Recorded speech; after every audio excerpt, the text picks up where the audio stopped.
Hello, magandang hapon sa inyong lahat. So, meron tayong pag-uusapan. Ito si Balagbag, yung si Osas, no? Galawang Osas bata.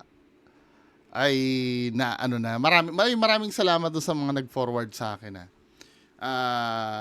Na-issuehan na siya ng show cause order ng ng LTO. Yung last maraming nagalit sa akin yung last comment ko. Talaga namang wala naman talagang substance. Huwag kayo magagalit sa akin. Kung natawa kayo, hindi natawa kayo. Magkaiba naman yung natatawa sa may substance. Kung fan kayo nito, wala namang problema yun. Pero kung papanorin mo kasi yung video, oo no, may message naman siyang pinararating. Yung wag yung katulad nung yung last na pag-usapan natin, yung wag magre-reserve ng parking, Pero hindi hindi na-present ng maayos yung mensahe. Parang nag-rely do sa shock value.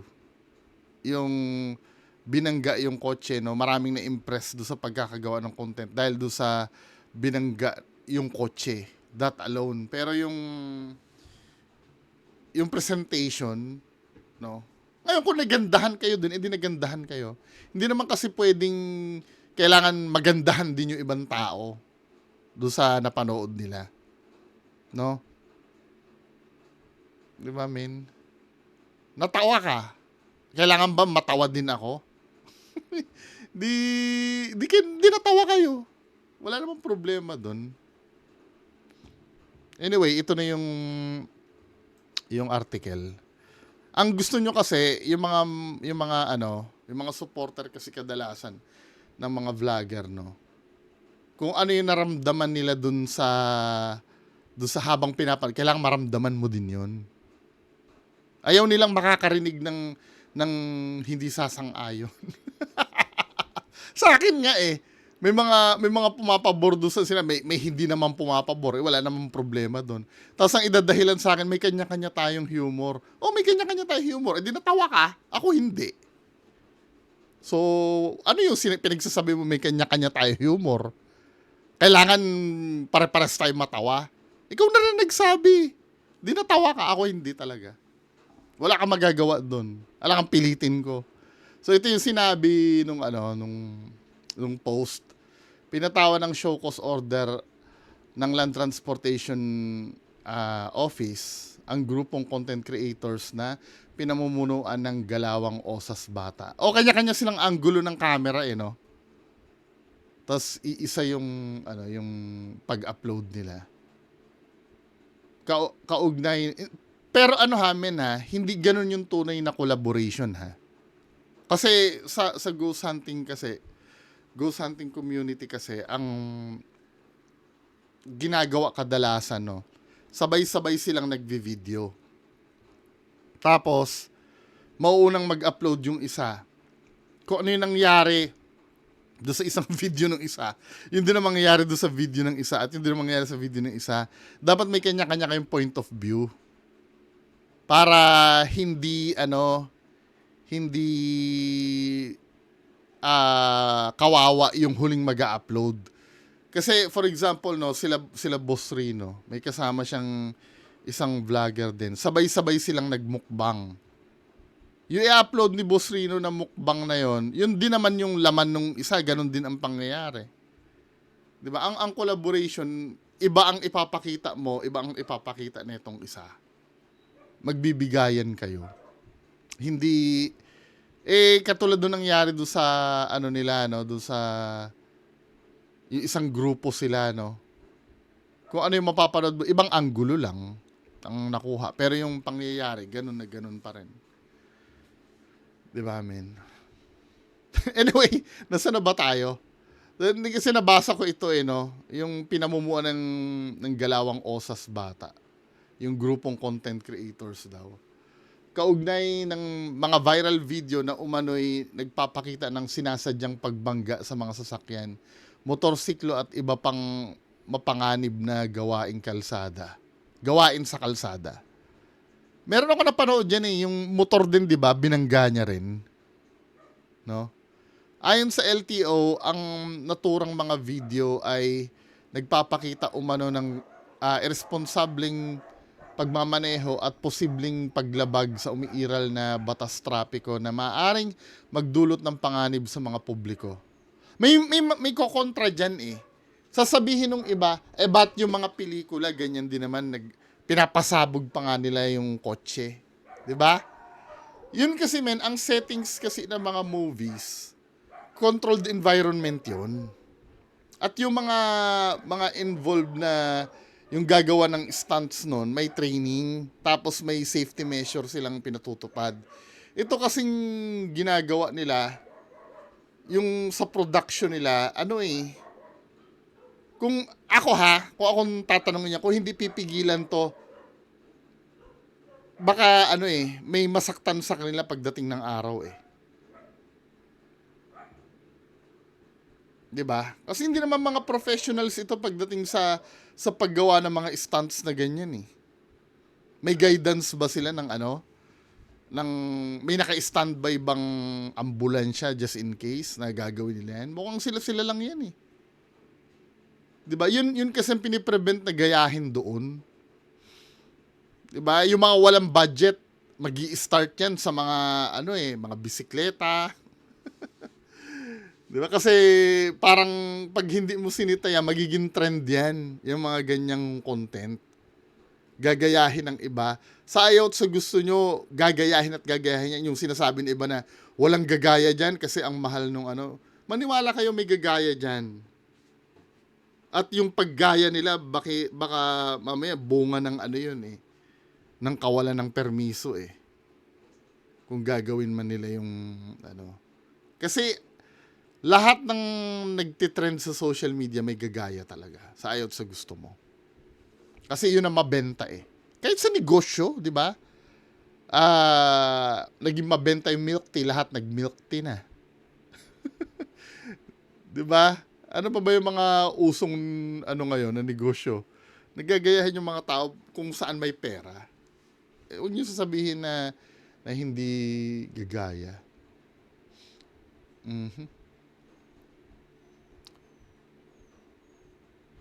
Sa isinigawang investigasyon, natukoy ng ahensya ang mga driver at rehistradong may-ari ng dalawang sasakyan ginamit sa viral content sa social media na maging batayan sa paghain ng show cause order laban sa kanila.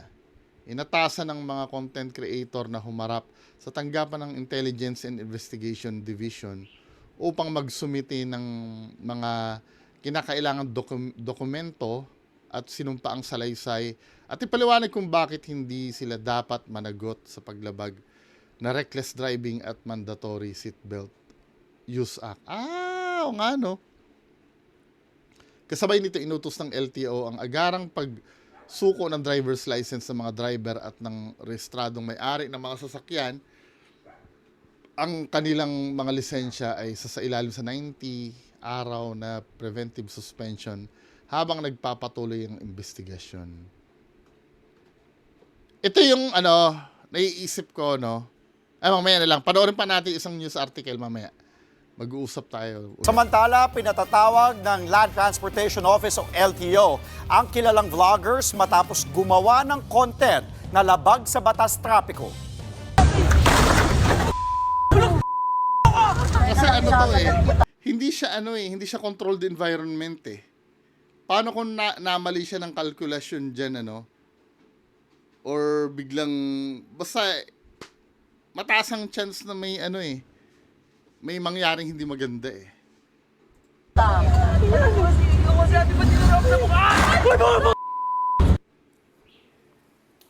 Sa video, makikitang 2 beses binangga ng isang sasakyan ang isa pang sasakyan.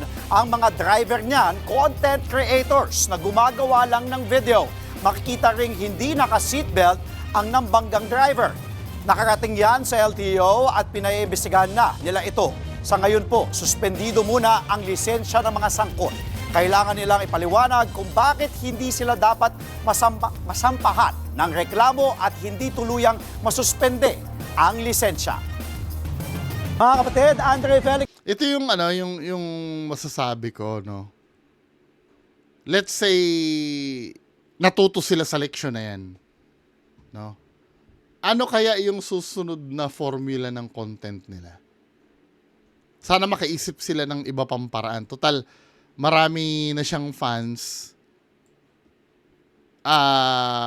Pwede na siguro siya makaisip ng ano ng ibang paraan na ano na makagawa ng content na hindi yung ganito. Mukhang may talent naman eh. Kaya lang, yung nakaraan kasi, yung napanood ko ito, banggaan ng video. Kung mapapanood yung video ko doon. Walang coordination kasi yung ano nila, yung pagbitaw nila ng linya. Yung hindi pa tapos magsalita yung isa,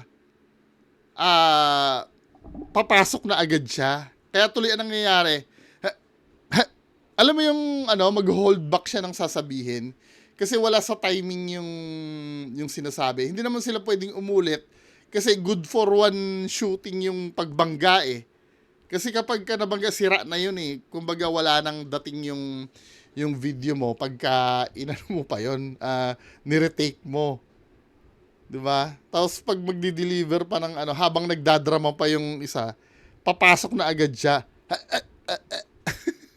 Hindi niya mabitawan yung linya kasi hindi pa pala tapos magsalita yung iba. Kaya ang maganda if ever na gagawa, diba scripted din naman to, isulat yung mga sasabihin para alam yung cue kung kailan ka papasok doon sa eksena.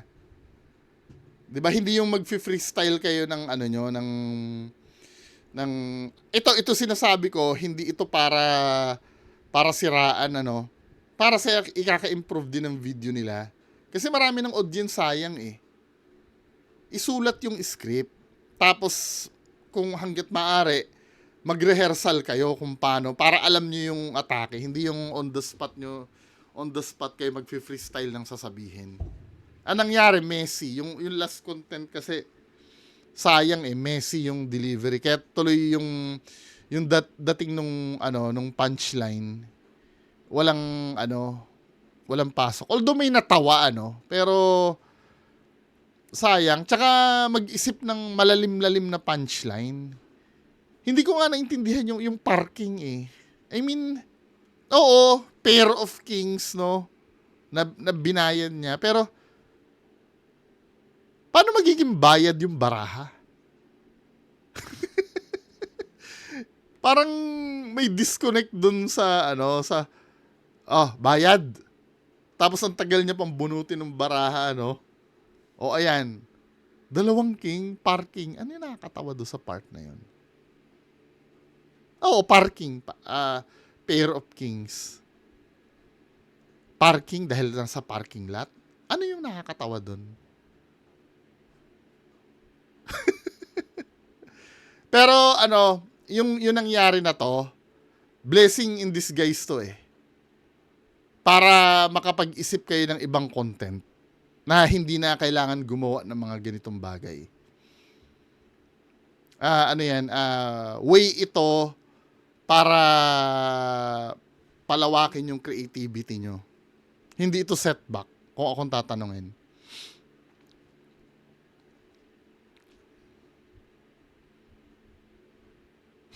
Bigyan daw ng sticker mga taga-LTO.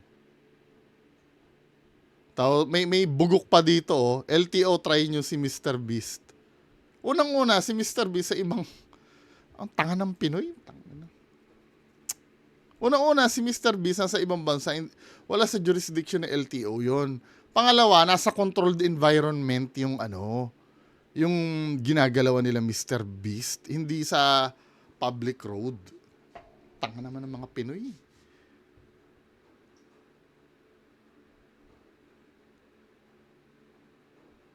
I-submit mo lang yung documents na sa private property kayo, hindi sa public road. Wala na silang magagawa doon. Ba't hindi mabigyan ng show cause order yung mga nagdi-drift? Isa rin bobo, no? Private property. Yung parking lot na yan, private property ng mall. Pero yung ibang nakaparada dyan, ewan ko, daming tangang tao. Anyway, yan lang muna pag-uusapan natin. Magalit kayo sa akin kung magalit. Pero ang daming bobong nagtatanggol dito. Meron pa daw, inggit daw yung LTO. Gago. Anyway, yan lang po ang may content natin. Magandang araw sa inyo lahat. Bye-bye.